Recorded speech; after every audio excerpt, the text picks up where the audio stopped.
Hello, it is Friday morning, and I don't usually work Friday mornings, but I did this Friday. We're under kind of a little bit of a time crunch.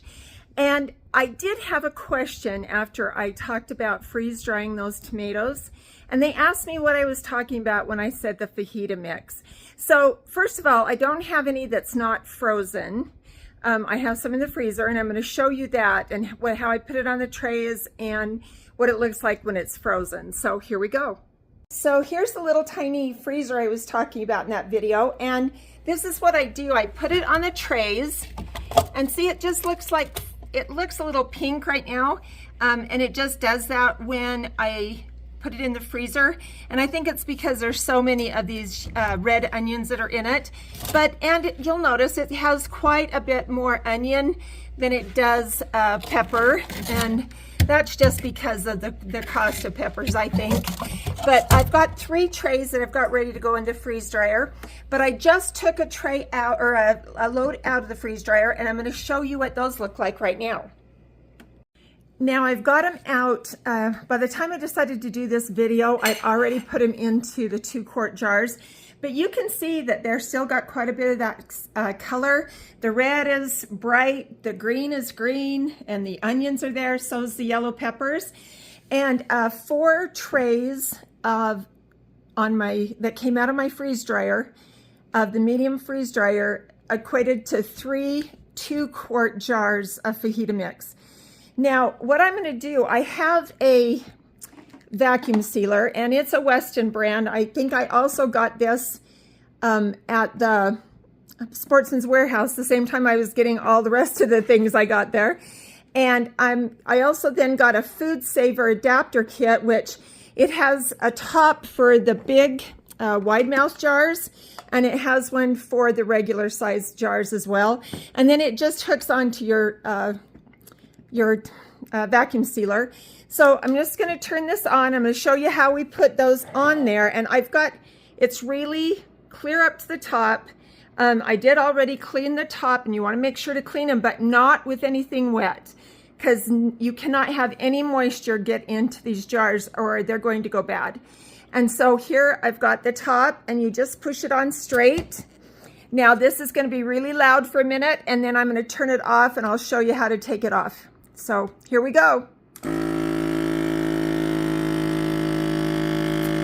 So I don't want you to have to just continue to hear that, but it takes probably about a minute and a half to do it. And then the jar will be vacuum sealed.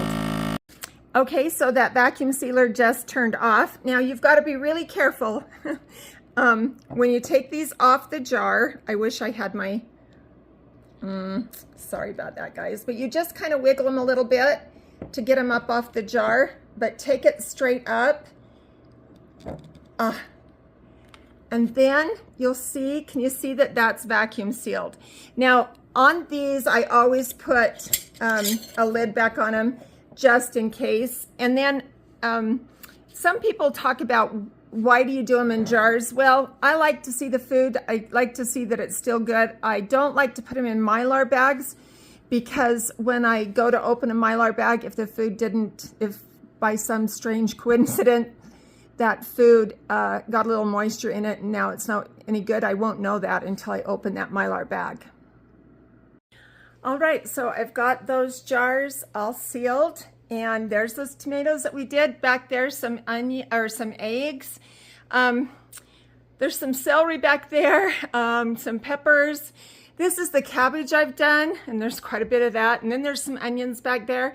I do have some mango and some pineapple, I think, that I've done that are on that shelf. Now, all of this stuff that's on this shelf will be transferred to my storage room, where it's dark, and it will help all of these vegetables to retain their color. But if you'll notice, these are all sealed. They're not only good this way, but they're vacuum sealed, and they should be good to go for quite a while. So there you go. That's how we do the fajitas and what it looks like. Those bags that I bought at Nikki's Wholesale Foods in Salt Lake City. And it's kind of a scary little place to look at when you get there, but they've got some great buys.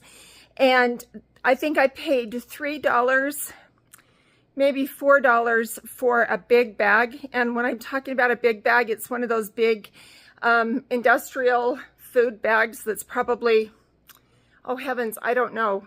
They're big though. They're pretty big. They probably hold, I would say, 7 or 8 pounds of food. They're pretty heavy too. So anyway, it was a good deal, and it gives me an opportunity to get some more food storage put away. So there you go, guys, and I'll get back with you sometime this weekend. You have a good Friday.